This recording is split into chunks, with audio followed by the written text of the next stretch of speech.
My friends often ask me how to decorate a wall, but I usually tell them that not every wall needs to be decorated.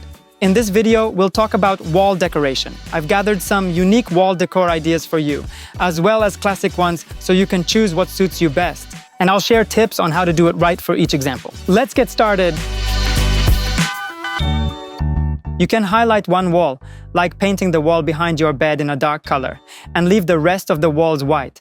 This makes the space feel like it's expanding outward from that back wall. You can also highlight a wall using different decorative plaster finishes, or by adding different textures. That also looks stylish and interesting. For example, if all your walls are plain white and light colored, but one wall is done in concrete or micro-cement with a concrete effect, it creates that raw concrete base effect. But here's a tip, guys. If you want to use concrete, it's best to work with the real concrete that already exists in your space. So if you have an actual concrete wall, you can just leave it exposed instead of covering it with plaster. That way you get a real natural material instead of an imitation. Nowadays, it's becoming really popular to paint scenes directly on the walls. For example, creating a scene from another planet, like you've landed on Mars with satellites flying around and stars shining. It makes you feel like you've stepped into another universe. You could paint jungles on the walls. It looks amazing when combined with real plants that seem to grow from the wall into your space, and it looks really cool. Speaking of plants, you can also decorate walls with them. There are special living walls for this purpose. You can use real plants that need watering. But if you travel a lot like I do and struggle to keep plants alive, artificial plants might be your thing. We recently designed an apartment in a Bali-inspired style. Our client loves to travel and is especially fond of Bali. So we created an apartment in a skyscraper that feels like Bali, filled with lush greenery. But since he travels a lot, he doesn't have time to water all those plants. Of course, they wouldn't survive. So we used artificial plants that look exactly like real ones. They even have yellowing leaves for authenticity. You would never be able to tell they're fake. A traditional approach is wallpaper. There are many types of wallpaper, and in kids' rooms, patterned wallpaper is often used. Some wallpapers simply imitate textures. In our designs, when we use wallpaper, we often highlight a single wall with a textured effect. People often don't realize it's wallpaper. It can look just like decorative plaster. Wallpapers aren't just textured. Some mimic decorative plaster. Some wallpapers even have a slight relief texture. There are also fabric wallpapers. They're often used in hotel rooms for a soft, welcoming feel. If you want to create a warm and enveloping ambience, fabric wallpapers are a great option. Now, moving smoothly from wallpaper to wall panels. Right now, especially in Asia, wall panels are becoming very popular. They are installed directly onto smooth concrete or plastered walls. These panels are usually sourced from China. They are widely used in decorating hallways, homes, and apartments. These panels are very convenient because they can be installed quickly.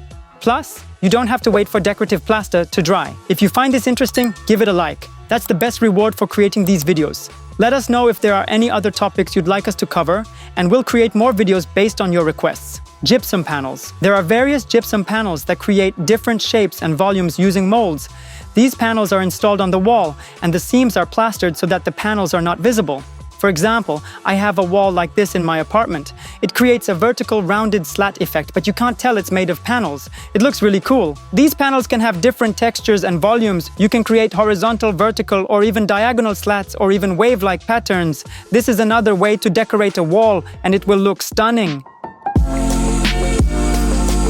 Now let's talk about cornices and moldings. Typically, cornices and moldings are used in classic interiors, but there's one important rule. If you have high ceilings, then a classic interior will suit you. If you have low ceilings, a classic interior will honestly look bad, almost like you're trying to turn a small apartment into a palace. So if you have high ceilings, you can use classic moldings, baseboards, and cornices. You can also combine these classic moldings with modern art pieces. They can be in simple frames or even unframed.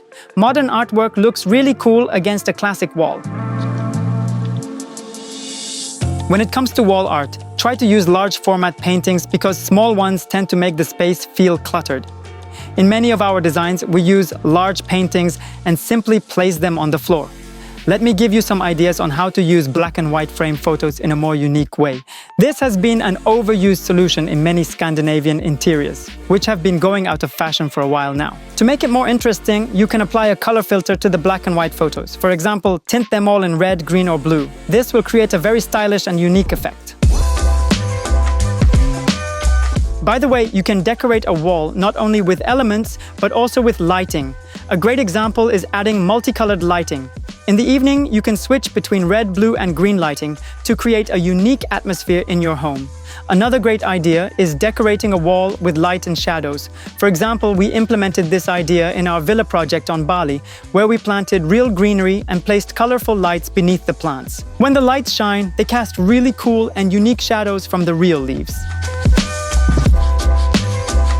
The next technique for decorating a wall is a lightbox. For example, if you have a wall, you can leave a gap of 4 to 6 inches or any other size. Install LED strips in multiple places and use light diffusing glass or place LED panels behind the wall.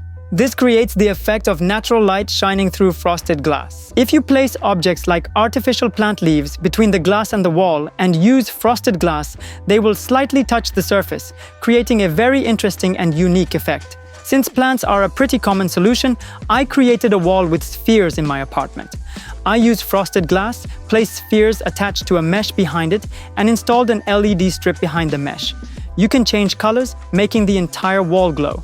It's a very cool and beautiful effect. A popular technique is extending flooring onto the wall or bringing the ceiling down onto the wall. I used this approach in my first apartment, where my herringbone parquet flooring extended onto the wall, creating an interesting patterned effect. This is another great idea to try. In an apartment in the Bali style, we transferred the decorative ceiling, which extended onto the walls, and then a panel protruded, creating a volume with lighting behind it. By the way, friends, if you want to make the space seem like it disappears, you can use black, because black represents infinity. And when you make, for example, a black ceiling and black walls, it feels like you are in infinity. Friends, if you're interested in seeing more design tips, I post a lot of short videos on my Instagram, each with one tip, and you can always check out what I'm up to in my stories. So head over, I'll leave the link in the description. I hope you like these tips. Give a like and leave a comment. See you in the next videos. Bye-bye!